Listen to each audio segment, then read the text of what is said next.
राधे राधे दोस्तों, आप सभी का स्वागत है आपके अपने चैनल व्रत पूजन और कहानियों में। तिलकुट चौथ हिंदुओं का प्रसिद्ध त्योहार है जिसमें भगवान गणेश की पूजा अर्चना की जाती है व चौथ माता की पूजा की जाती है। ये पर्व माघ मास के कृष्ण पक्ष की चतुर्थी तिथि को पड़ता है। इसे सकल चौथ या संकटा चौथ व्रत के नाम से भी जाना जाता है। धार्मिक मान्यताओं के अनुसार सकल चौथ यानी तिलकुट चौथ का व्रत रखने से बच्चों की लंबी आयु अच्छे स्वास्थ्य की प्राप्ति होती है।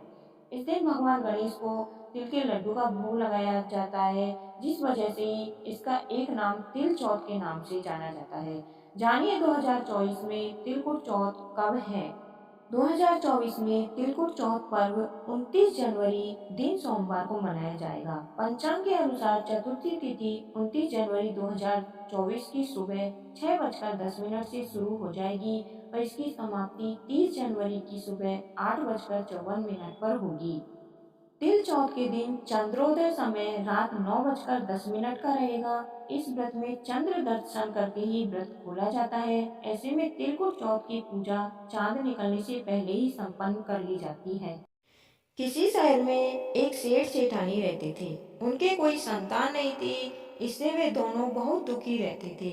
एक बार सेठानी ने पड़ोस की स्त्रियों को तिल चौथ का व्रत करते हुए देखा तो पूछा कि आप यह किस व्रत को कर रही हैं और इस व्रत को करने से क्या फल मिलता है। तब उन्होंने बताया कि इस व्रत को करने से धन वैभव पुत्र अमर सुहाग प्राप्त होता है, घर में सुख शांति का वास होता है।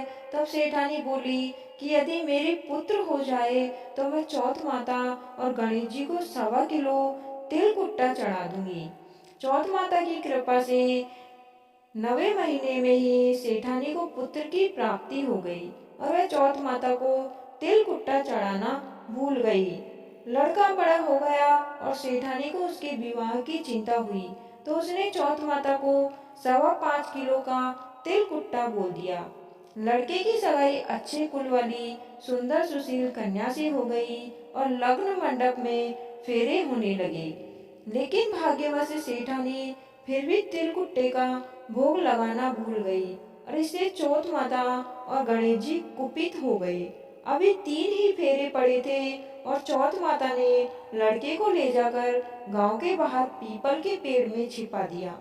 सब लोग अचंभित रह गए कि एकाएक दूल्हा कहाँ चला गया। कुछ दिन बाद कुछ लड़कियां गणगौर पूजते जाते हुए उस पेड़ के पास से निकली तो पेड़ के पोटर में बैठा दूल्हा बोला, आओ मेरी अर्ध ब्याही नार आओ। तो वह भागी और अपने घर गई और अपनी माता को यह सब घटना कह सुनाई।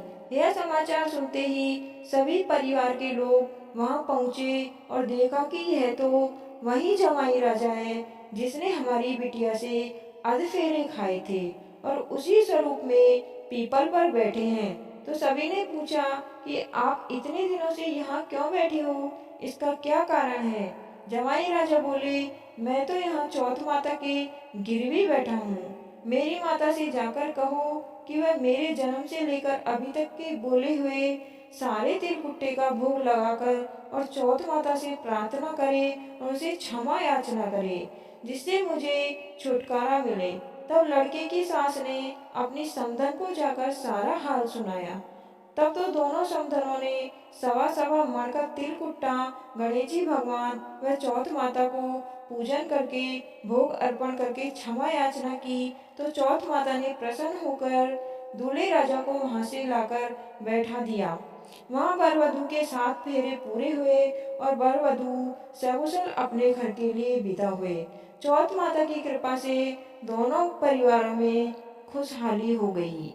हे चौथ माता, कहानी सुनने वाले और सुनाने वाले सभी के घर में अन्न धन के भंडार भरना और सभी की मनोकामनाएं पूर्ण करना और अन्य व्रत कथाएं सुनने के लिए हमारे चैनल को अभी सब्सक्राइब करें।